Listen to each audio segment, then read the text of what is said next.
Amen. Salumtshela ukuthi uma ephuma la akhazimulise uNkulunkulu. Hallelujah. Kuyo yonke into nje oyenzako uma uphuma la. Amen. Hayi bayeke kancane ba right. Basangivikelile uma bameso. Hallelujah. Amen. Hallelujah. Umtshelile umakhelwane wakho ukuthi akhazimulise uNkulunkulu. Hallelujah. This is the title of the message today, ukuthi glorify God. Ningahlala phansi. As you are going to sit down, glorify uNkulunkulu sayohlala phansi. Amen. Hallelujah. Sibashayeleni izandla bazalwane. I want us to read the book of John chapter 17. We are going to read 3 verses or 4 verses from verse 4 to verse number 7. John chapter 17, we read from verse number 4 to verse number 7. In English it says, verse number 4, I have brought you glory on earth by finishing the work you gave me to do. Ngicela uyifunde mamfukeng. Uyifunde slowly le bayizwe kahle ngoba le ngiyo nje ekhuluma lento esikhuluma ngayo namuhla. Ngikukhazimulisile emhlabeni. Ngifeze umsebenzi ongiphe wona ukuba ngiwenze. Ake uyibuyelele. Ngikukhazimulisile emhlabeni. Ngifeze umsebenzi ongiphe wona ukuba ngiwenze. And now, Father, glorify me in your presence with the glory I had with you before the world began. Manje ke ngikhazimulise wena Baba kuwe uqobo ngenkazimulo ebenginayo ngikuwe izwe lingakabibikho. I have revealed you to those whom you gave me out of the world. They were yours. You gave them to me, and they have obeyed your word. Ngibonakalisile igama lakho kubantu ongiphe bona kwabasezweni babengabakho wangipha bona baligcinile izwi lakho. Now they know that everything you gave me come from you. For I gave them the word you gave me. Sebazi ukuthi konke ongiphe kona kuvela kuwe. Father, we thank you for your word in the name of Jesus. I pray that, my God, let your word, precious Father, deal with our hearts, our lives, and direct us, mighty God, to the path that you want us to take. In Jesus' name, amen. Hallelujah. Mamfuking asfunde verse 4, simfunde very slow. Verse 4, uti. Ngikukhazimulisile emhlabeni. Okay, ithathe part by part. Ngikukhazimulisile kuphi? Emhlabeni. Ngikukhazimulisile emhlabeni. I glorified you in the world, not in heaven. Amen. Akuna kuyomkhazimulisa uNkulunkulu ezulwini. uNkulunkulu udinga ukuthi simkhazimulise la sikhona khona emhlabeni. Hallelujah. Le ezulwini kunenkazimulo. Ayishoti iphelele. La kushota khona inkazimulo kaNkulunkulu kula thina sikhona khona. And manje we are the only people who can bring that glory and glorify God because he is known by his glory. Amen. Waziwa ngenkazimulo uNkulunkulu. That's why the Bible tells us ukuthi la ahlala khona uNkulunkulu. When you read the book of Hezekiah isitshela ukuthi uLucifer umsebenzi wakhe bowula ebuhlalweni bukaNkulunkulu. Bokuthi uNkulunkulu akhazimuliswe. And la kuye iBhayibheli isitshela ukuthi bokugcwele yonke into yokukhazimulisa uNkulunkulu. Uma enyakaza bokukhala wonke ama-instrument angaba khona emhlabeni. And the glory of God stays there on the seats, on the throne of God. Hallelujah. Manje uNkulunkulu waziwa ngokukhazimulisa. Uma singamkhazimulisi izwe ngeke limazi uNkulunkulu. And we are here for that.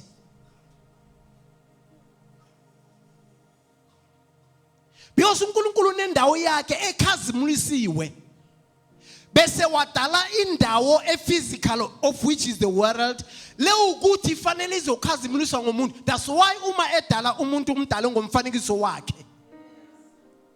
Azombeka emhlabeni because nguye ozokhazimulisa uNkulunkulu emhlabeni. Heaven is a spiritual place. And the earth is the physical and the spiritual place. And you are the one who made the world to be physical. Because the Bible says, yonke into edaliwe uNkulunkulu idalele wena. Lezi nkanyezi uzibona lephezulu, the moon and the sun, konke ukudale ngenxa ukuthi azoletha umuntu. Bangeke azidala. Because bekaleta a physical God on the physical world, of which in him there is a spiritual person, there is God, and there is a special person, which is the soul, the one who was created. Now, uJesu la uthi, I glorified you in the world. That was the last prayer that Jesus prayed. Uthi kuNkulunkulu, I glorified you. Ngikukhazimulisile emhlabeni. Now, ake sibuyele kwesibili silandele Mamfukeng. Sithatha the second part. Ngifeze umsebenzi ongiphe wona ukuba ngiwenze. I have brought you glory on earth. Leyam iti. By finishing, I brought the glory by finishing the work that you brought me for here. In other words, uJesu uthi ngikukhazimulisile. Kodwa ukukhazimulisa kwami ngikukhazimulise ngokuthi ngifeze lokho ongilethele kona la emhlabeni. Khumbuza makhelwane. Glorify God. Amen. Now uJesu uthi, I glorified you by finishing the work that you have called me to do, that you brought me here to do. Okusho ukuthi nawe fanele wazi ukuthi yini lokho uNkulunkulu akulethele kona. Ukuze umkhazimulise uNkulunkulu fanele wazi ukuthi kahle kahle ungiletheleni la emhlabeni. Yini lokho uNkulunkulu anginike kona engifanele ngimkhazimulise ngako. Manje indaba ebuhlungu, when I was still going through this message, uNkulunkulu uthi kunabantu abasebenze kakhulu bamsebenzela uNkulunkulu, thinking that they glorify God, but at the end only to find that there was no glory. Bebasebenza nje kuphela. That's why uJesu abatshela ukuthi some of you they will come to me, but Jesu thina besikhulekela abantu baphile ngegama lakho. Thina senze ama miracles ngegama lakho. uJesu nakabheka abona ukuthi konke lo bakwenzile they were not glorifying God. Babengamkhazimulisi uNkulunkulu. Athi anginazi hambani niye la benisebenzela khona. Umbuzo ukuthi, in whatever that you do, what are you doing for? Because kunabantu abenza izinto ngenxa yokubona abanye abazenza, and bazenze perfect, bazenze perfect ukudlula laba abababoni bazenza. Ungambona umuntu apreacher uhambe nawe uyopreacher ukudlula yena. Umbone umuntu enza ama miracles nawe ufune ukwenza ama miracles, kanti wenza ama miracles ezwe uNkulunkulu. Wena ufuna ukwenza ama miracles ungakamzwanga uNkulunkulu. Amen. That's why abantu namhlanje bathatha indlela eziningi zokuthi benze ama miracle, abantu bababone ukuthi benza ama miracle. Inhloso yakhona is not to glorify God. It's for them to be glorified. It's for them to trend. It's for them to be known. And basebenze kanjalo at the end. Ukhumbule ukuthi some of the people who receive the miracles, kulabo bantu, some of them they go there believing that is God who's doing those things. And they do receive the miracle from God, but the same very person who performed the miracle is not glorifying God.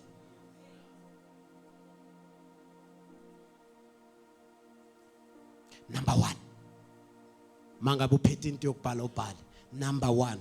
For you to glorify God, number one. This one is a major. It's the beginning. Unfortunately, we've got people who ran thinking that they glorify God, but they let the number one bamshiye emuva. Number one, ufanele wamukele uJesu. Receive Christ. There will be no use to be at the church every day, every Sunday usesontweni. Umasithi emkhulekweni ukhona everywhere. Umasithi ku cell group ukhona, but ungakamamukelanga uJesu. There will be no glory in whatever that you are doing. Angeke uze umkhazimulise uNkulunkulu ungakasindiswanga. Unumber one ukuthi umglorify uNkulunkulu umphakamise ukuthi ufanele usindiswe umamukele uJesu. That is the number one. Unfortunately sinabantu abasevayo nasenkonzweni mara uJesu abanayi. Angithi thina ngeke sazi wena sizwa wena uthi mina ngimamukelile, but ukuba wena uyazi kahle ukuthi le angazi angengidlule la. I never pass here. And because uNkulunkulu unikeze umakuletha ukulethele injongo yakhe. That's why umakuletha emhlabeni ukunikeze everything ofanele ube nayo to glorify him. Ukunikeze the spiritual gifts, wakunikeza nama talent ofanele usebenze phezukwawo ukuze uglorify yena uphakamise igama lakhe. Whether umamukelile oka umamukelanga kodwa zonke lezi zinto uphiwe zona. Akekho umuntu oze emhlabeni engenalo italent. Everyone came with a talent, and lelo talent uNkulunkulu umnikeze lona so that azokhona ukuthi akhazimulise uNkulunkulu emhlabeni. uNkulunkulu aziwe ukuthi ukhona emhlabeni. Lenkazimulo ekhona ezulwini ibonakale emhlabeni through you.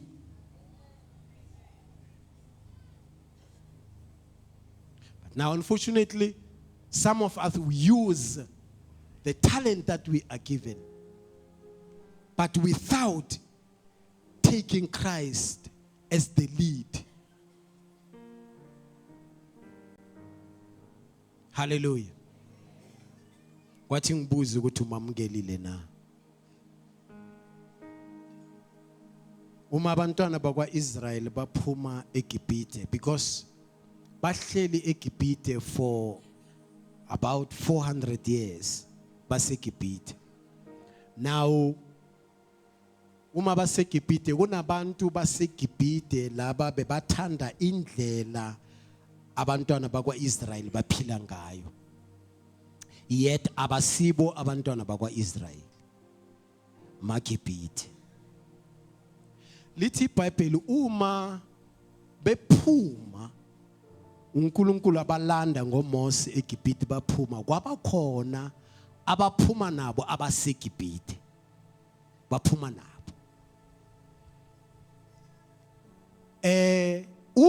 abantwana bakwa-Israyeli beguqa nabo bayaguqa. Uma baphakamisa izandla nabo baphakamisa izandla. In other words, uma ulapha ubukile isizwe saka-Israyeli ngeke babone ukuthi bakhona la abangasibo ama-Israyeli. Amen. It's the same thing le uNkulunkulu ayikhuluma ukuthi today we can do everything senze konke ngokufanayo simdumise sonke uNkulunkulu. But angeke sikhona ukukumakha ukuthi wena awunayo uJesu. Nguwe wedwa ozazi ukuthi mina kahle kahle anginaye. There is a call today. Number 1 ukuthi umamukele uJesu. Secondly, find your space. Number 2, find your space. Thola indawo yakho. La uyokhazimulisa uNkulunkulu khona. Awumane umkhazimulise noma kukuphi. Kukhona la khona na ufika khona ufanele uhlale uthule, uvale umlomo. Ngoba ayisiyo indawo yakho. Amen. Kukhona la ufanele uphakame khona ngoba lento onikwe yona ifanele ibonakale lapho. Kula ufanele usukume khona. But if you don't know your place, angeke ukwazi ukuthi umkhazimulisa kuphi uNkulunkulu. Kwakukhona lo mfana ngiyabonga ukuthi at least egcineni namhlanje ungumfundisi. Masakhula bekashumayela, thanda ukushumayela bona sishumayela. Thanda ukushumayela, shumayele. Kanti nalokushumayela, awumani uyoshumayela. Uma uyoshumayela uyabuza cala kuNkulunkulu. Which area can I go? Manje yena bekabona sishumayela naye athathe rena beribicha re ke lemphoro. Uyalazi lemphoro. Ispeaker lesa umanage upress sinama battery wamba ushumayela ngaso. Rena kama ka speed re speech lemphoro. Naye athathe lemphoro angena estrata. Shumayela. Ayikuhle ukushumayela. But did you speak to God first?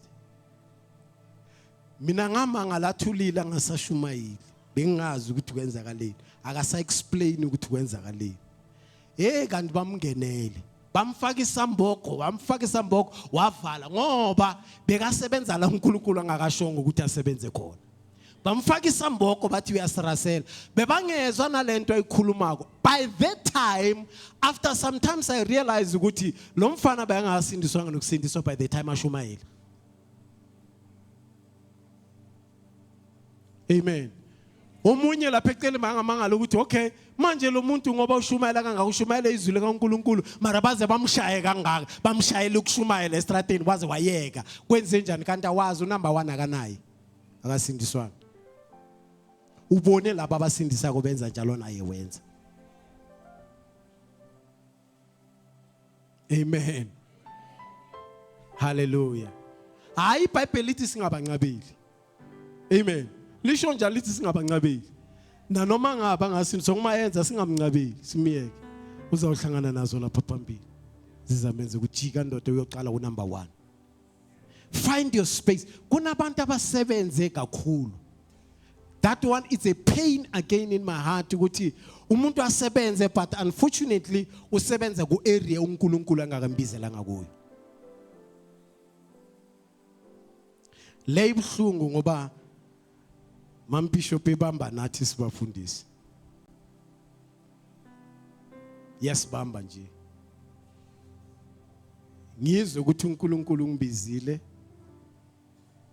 Yebo iqiniso ukuthi uNkulunkulu ungibizile. But uma ngisuka ngiyocala ukusebenzela uNkulunkulu I don't check naye ukuthi uNkulunkulu kahle kahle ungibizele kuphi. I-checka ngamehlo ukuthi abantu balapha eGolfseg ngathi bame kahle. Mangayoqala isonto lapha eGolfseg izinto zingangahambela kahle. Ngihambe ngiye eGolfseg ngiyocala. Ngisithole istand sesonto ngilakhe isonto. Agebeze ke abantu kuqhutshwe kwesibone. For 10 years by 10. U20 years uyafika base say 10. Say by 6. Ithi 30 years ayeke ase uyayikela hayi ukuthi lo muntu bangakabizwanga ubiziwe but the space wamnika ipulpit management ushumayela kahle ushumayela izulu kaNkuluNkulu kahle but unfortunately the space leyasibamba ke ngomningi ibamba nabanengi ababiziwe akubize uNkulunkulu akubizela ukuthi umvangeli uyovangela aqala isonto ungumvangeli nakagibela ipulpit ushumayela abantu bame ngenyawo yes ngoba ubize lobuvangeli ufanele lengaphandle ayonyakazisa abantu lengaphandle sewuzobanyakazisa esontweni uqala lakhe ibandla because ubona amandla ubona abantu basukuma apha nayo oqala isonto aleqalela emhluzi linga indawo lishabalala hamba eNdrina aleqale khona lithi liyakhula leshabalale because alishabalali ngenxa ukuthi angakwazi ukushumayela osashumayela powerful but unfortunately the space usendaweni wrong na noma shumayela kanjalo there is no glory akuna nkazimulo yakuNkulunkulu ngoba usebenzela phasi lo muntu ngabe uyashumayela ayekelele abantu abazoqoqa labantu babanakekela aqhubeke nomsebenzi uNkulunkulu amnikeze wona unfortunately uthethe the wrong space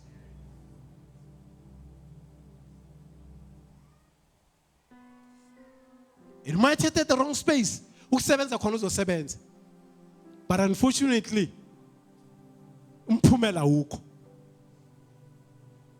abantu bazibuza bathi dala lo muntu aqalile ukushumayela dala aqalile ibandla alindawo kanti kwenzakalani lo muntu ushumayela kakhulu siyamazi ushumayela kakhulu the space usendaweni wrong amen. It's very important to know your space ukuthi ukuphi. Hallelujah. Thirdly, on the space uma sewusitholile work with God. Sebenza noNkulunkulu. Ngoba kubhlungu nakhona you can do the first one right. Umamkele uJesu and find your space along the way. Uthi space samnasi uma uqala ukusebenza usebenze wedwa ungasasebenzi ngendlela uNkulunkulu afuna ngayo. Hallelujah. We do have churches today. The person found the space is right. Usindisiwe ushumayela insindiso. Uyakwazi ukunakekela abantu ibandla likhona likhulu. But unfortunately ubanakekela ngendlela yakhe hayi ngendlela kaNkulunkulu. Lo muntu usebenzile ibandla likhulile una 2000 yabantu abashumayela ku every Sunday and labantu bakhona abahlezi bakhona. In other words, wenze the first one right, wenze the second one right, but the third one usebenza I1 akasebenzile uNkulunkulu asebenza khona. Amen. That's why sinabantu bafuna indlela zabo zokuthi bazosebenza kanjani. Bafaka izinto ezingafunwayo emsebenzini kaNkulunkulu ukusebenza wedwa ungasebenzi naye. The work will be very heavy uma usebenza we1 ungasebenzi noNkulunkulu. Ngisho nalomncane angikhuluma ngale wethu kuphela. Nalomncane. Hallelujah.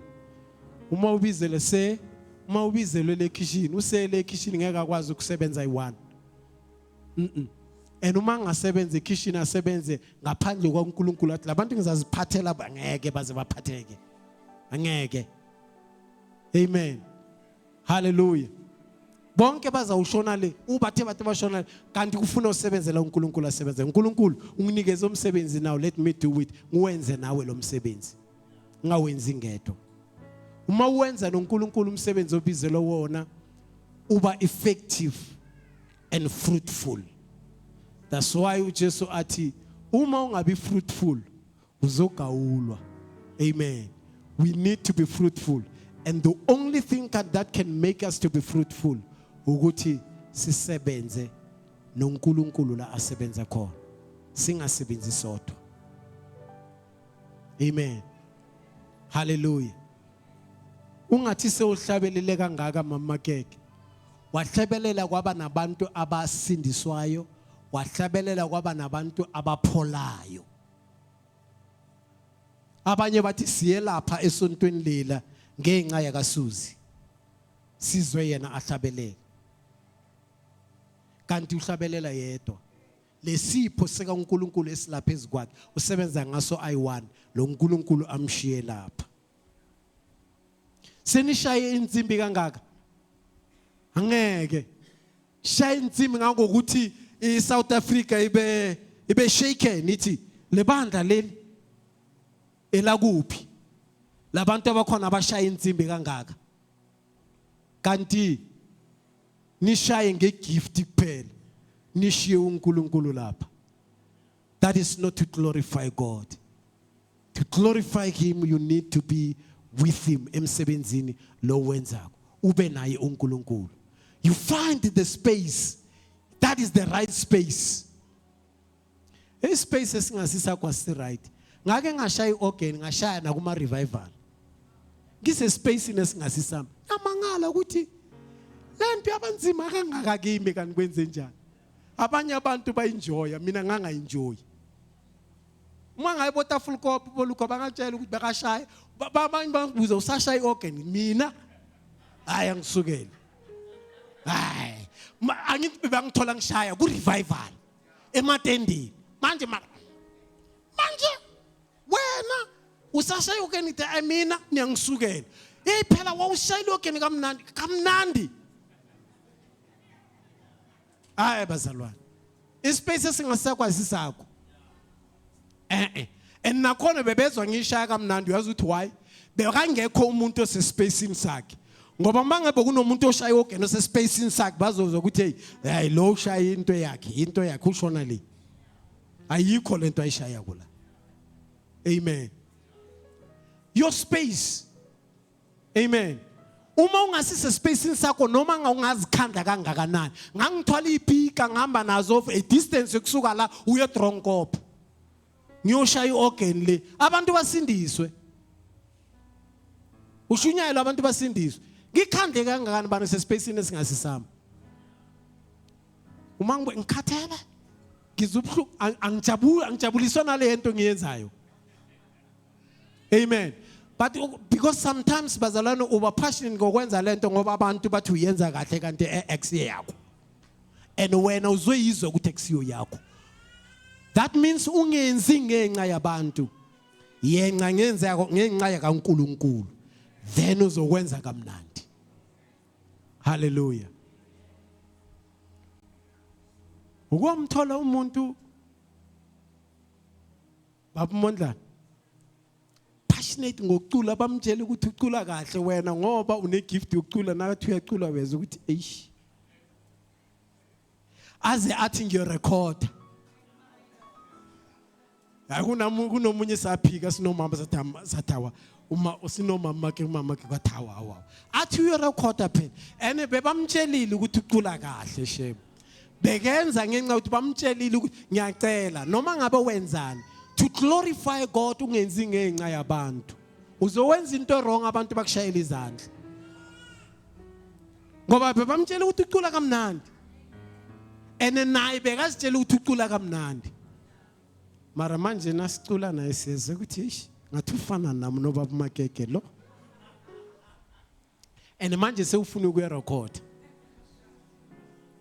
Amen. No uzamile yena bazalwane kodwa ke kubuyobhala ngisho ubuyile wabona ukuthi akusiyo ke into yami le. Amen. Angithi manje okwesinye isikhathi ungama nomtshele mara ngeke ukwazi ukumdiscourage ngale ndlela. Umani umiyeke ahambe uzawubuya yena azocala phansi enze into yakhe. Amen. Hallelujah. Manje lokuhamba uyokwenza into ongasiyakho ubuye, you wasted time. Amen. Ngcono nje ungene endaweni yakho. Amen. Uthi ngco endaweni yakho wenze into ungeyakho. Hallelujah. Usithola uyiasha uburile. Kwatele wonke umuntu kodwa uyiasha. space ayisiso. Amen. Uyakuthanda kona ukuashara, mara space okuyiso akusiso she. Amen. Uyayazi le asha le yasematendeni. Laba bahamba amatende siyazi. Le asha uzocabanga ukuthi yabona lo ngizomnikeza ubabchilwana. Uzoba right. Le tendeni sine space sala ma asha aburile. Unendawo yakhe bla sibabeka khona siyazi ukuthi la asifuni ukusondela abantu. Simbeka lapho. Amen.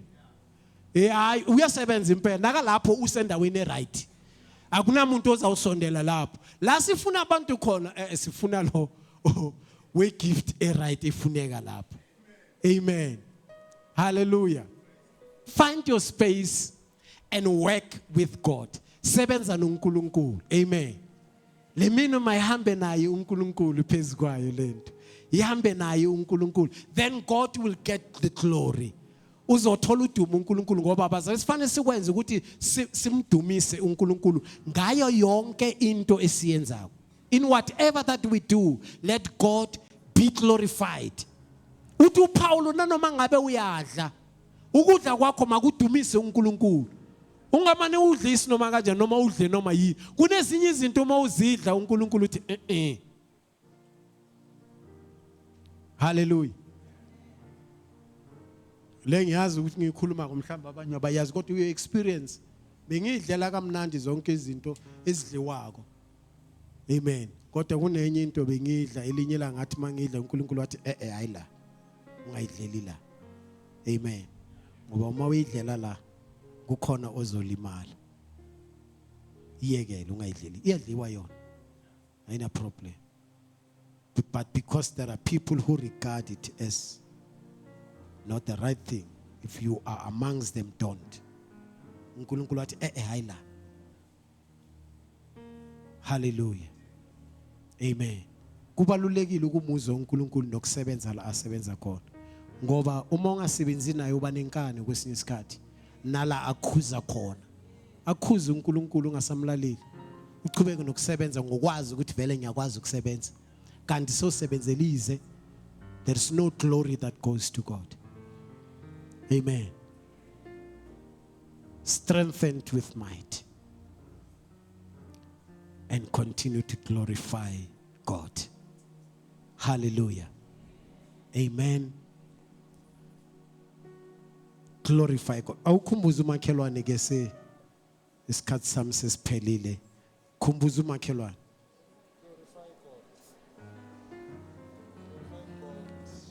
Matthew chapter 5 verse 16 mamfuke. Matthew chapter 5 verse 16. In the same way, let your light shine before others, that they may see your good deeds and glorify your Father in heaven. Kanjalo makukhanye ukukhanya kwenu phambi kwabantu ukuba babone imisebenzi yenu emihle badumise uYihlo osezulwini. Kanjalo makukhanye ukukhanya kwenu ebantwini bazalwane. Hayi kuNkulunkulu. uNkulunkulu makukhanya uyakwazi. Sekufanele kukhanye kuna kubantu ukuthi lento oyiyo uyiyo. Amen. Kufanele uNkulunkulu abonakale ngempilo yakho, ngezenzo zakho. Yonke into oyaziyo. Ungabonakali ngosonto kuphela uma usesontweni. La esontweni siyakwazi, asifuni ukukubona. Siyakwazi la esonto uma ufika siyakwazi vele. Ufuna ukubonakala uma sewuphumile la esontweni ukuthi ufana na noma ula esontweni. Ngolosithathu ubonakala ukuthi usafana na ngoSunday. Ngolosine kubonakala ukuthi usakhuluma njenga Sunday. Hayi ukuthi ngoba ungolosine sewukhuluma ngenye indlela, awusakhulumi njenga Sunday. Hallelujah. In other words, uchannele Sunday. No, lithi ukukhanya kwakho makukhanye ebantwini. Labantu baze badumise uNkulunkulu. Uma wena ukhanyisa kubo bona badumise uNkulunkulu. That's why ukukhazimulisa uNkulunkulu kwenza ukuthi uNkulunkulu aziwe ebantwini. And God trusts you. Uthembe wena ukuthi abantu bamazi. Bakhona wena you decided and you made it in your decision, udecide ukuthi ngiyesontweni, and you made it in your decision. There are so many people abasemasontweni bayazi ukuthi Sunday they had to be in a church. Abasesontweni, they don't even go to the church even in one Sunday. Bahleli. And God trusts you to reveal his glory to them. Ukuze bathathe the same decision that you took and made it in life. But if you don't shine, ubonakale kubo ukuthi mina ulapha esontweni unjani, ngoba abanye bakwazi na usestrateni na ula esontweni abakwazi. Bangamangala mabafika la. Uthi kanti nje naka sesontweni, kanti bafanele bakwazi ube mnandi ngalendlela oba mnandi la esontweni. Ukhulume ngesmile nale estrateni. Hallelujah.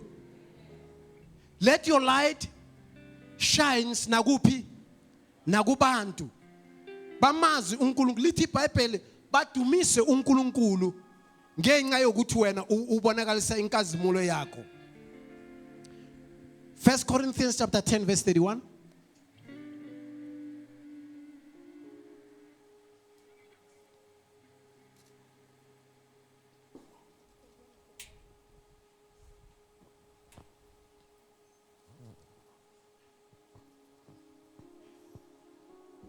Yeah, 1 Corinthians chapter 10, just from the only verse 31.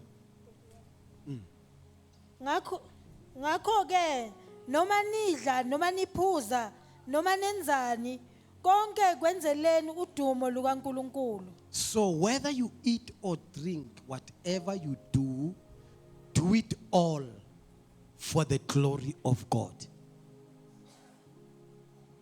Amen. Yonke into oyenzako yenzele udumo ukuthi luye kuNkulunkulu.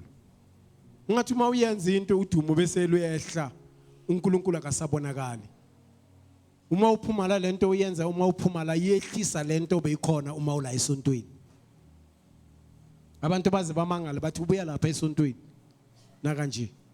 No, the Bible says do everything that you do for the glory of God. Ngisho nokukhuluma kokukhuluma bazalwane. Ake ngikhulume nokuthetha. Ngicela ukuthi noma uthetha. Thetha ukuthi uNkulunkulu akhazimuliswe. Amen. Ngoba kunabanye bethu mangamthola kwaTile. Ngeke usho ukuthi uye. Ngoba umaze esontweni ngisho. Mara umthola kwaTile lekhaya. Angeke usho ukuthi uye uzomangathi ayilwakusuye lo. Mhlambe ngomunye. Amen. Umthole emsebenzini akwatile uzawuthi ayilwakusuye lo. Akusuye lengimaziko engikhonza naye. Uchenche ungenye into. No. Ayukwata siyakwata bazalwane. Yebo khona. No Jesu wakwata wathatha isifebe. Wangena esontweni waritha. Mara wayeritha ukuthi inkazimulo yezulwini. Nawe uma uritha rithela ukuthi inkazimulo yezulwini. Ngawuthetha uthethe ukuthi inkazimulo yezulwini. Ungathi na uthetha abantu bathi ha. Amen. Mabathi yebo uyakhuza. Ngoba kwesinye isikhathi lana ufanele ukhuze khona ungamanothule. Fanele ukhuze. That's what fanele sebenzela uNkulunkulu asebenza khona ngoba kunala afuna khona ukhuze khona. Khuza na ufanele ukhuze. Do it for the glory of God. Everything that you do it for the glory of God. Laba abasebenzayo ngiyacela uma uye emsebenzini Monday, just know ukuthi loyo msebenzi uNkulunkulu ukuthembile kuwo. Ukuthembile ukuthi inkazimulo yakhe ibonakale noma usemsebenzini. Yenza umsebenzi ngendlela ofanele ukuthi uyenze ngayo. Ungayenzi shalo. Amen. Ungafika emsebenzini wabayivila kanti ngosonto banathi la esontweni. Ungabivila uma uye emsebenzini na uvuka ekseni uthi ngiye emsebenzini. Yifike emsebenzini usebenza impela. Wenze umsebenzi wakho.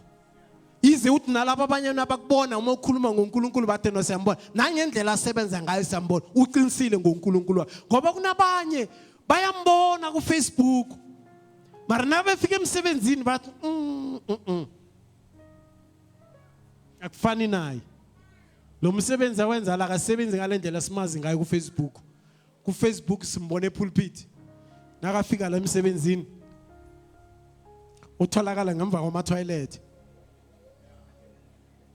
tholakala lele ngaphansi kwetruck. Amen. No, noma uye emsebenzini, uma uye esikolweni sengiqedile, uma uye esikolweni umntwana wesikolo, please glorify God ngokuya esikolweni.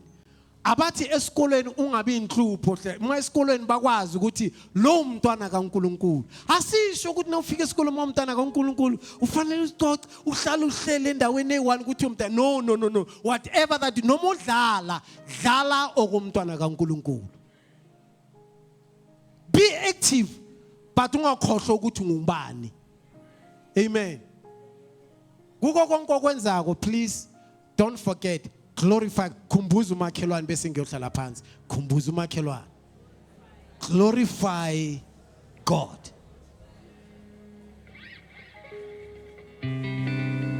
Awumkhumbuze kokugcina. Glorify God. Ngathi ungahamba nayo lento engqondweni ukuthi noma uyenza ini, uma uthi uyokhulumisa umuntu kuvele lento ukuthi glorify God, ukhulume ngalendlela ukuthi uNkulunkulu uzawukhazimulisa. Noma ngabe uyakuphi ucabanga icala la ngiyakhona uNkulunkulu uzawukhazimulisa la ngiyakhona, uye wazi ukuthi ngikhazimulisa uNkulunkulu la ngiyakhona. Glorify God. Hallelujah. Remember, don't forget, number 1, ukuthi ufanele umamukele uJesu. Umbuze ngina ukuthi ngabe unaye yini uJesu la ukhona khona. Ngisazohlika la stage. Uma ngabe ukhona uthi no number 1 angamenzi, azange ngimamukele uJesu, mara namhlanje ngamenza number 1, ngimamukele uJesu. Ngicela nje uphakamisa isandla la ukhona bese ngizokhuleka nawe wamukele uJesu manje, uthi uphuma la wazi kahle uthi number 1 unaye. Thank you. Ngicela nimshayele izandla. Mawukhona nje uthi lo number 1 angimenzanga mina, angimamukelanga uJesu, ungaphumi ungakamamukelanga. Hallelujah. Ungazithola usebenzele mahala, ungazithola i-decision yokuya esontweni uyithethe kodwa ibe for mahala. Raise up your hands la ukhona khona. Ngicela thatha isinyathelo sesibili sisiyamuzela ngaphambili. Umjoyine wena ongakazange umamukele uJesu, ngicela umjoyine sondela la ngaphambili. Do the number 1. uNkulunkulu uzokusiza. God is going to help you. God is going to help you, and God is going to strengthen you. God is going to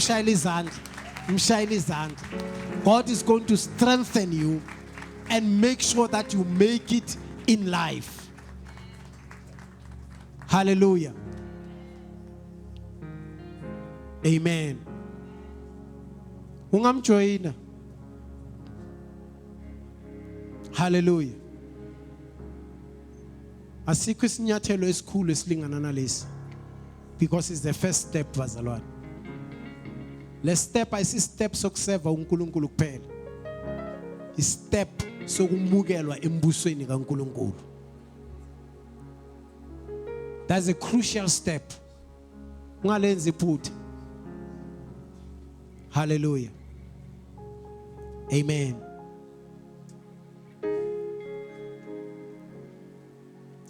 Ngicela uphakamisa izandla uzokhuleka nami ulandele kulomkhuleko ne. Just raise up your hands. Yes. Ngicela sikhuleka naye and then we say these words. Baba, ngegama lika Jesu.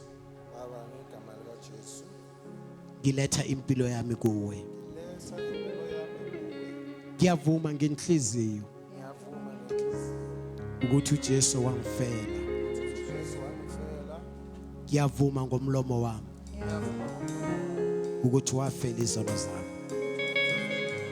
Ngegama lika Jesu nginikele impilo yami esandleni sakho. Ngiqinise ungikhonise ukuthi ngibe umntwana wakho, ngikhazimulise igama lakho ngegama lika Jesu Kristu. Amen. Father, in the name of Jesus, I pray, Lord, and I thank you for the soul, mighty God, in the name of Jesus.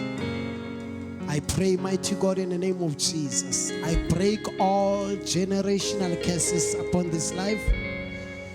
In the name of Jesus Christ, in the name of Jesus Christ, release her precious Father, set her free in the name of Jesus from all curses in Jesus' mighty name.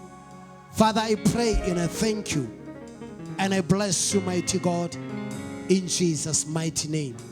Thank you, Lord. Amen. Hallelujah. Thank you, Sister Sebo. Maspumane ubonu mama lo.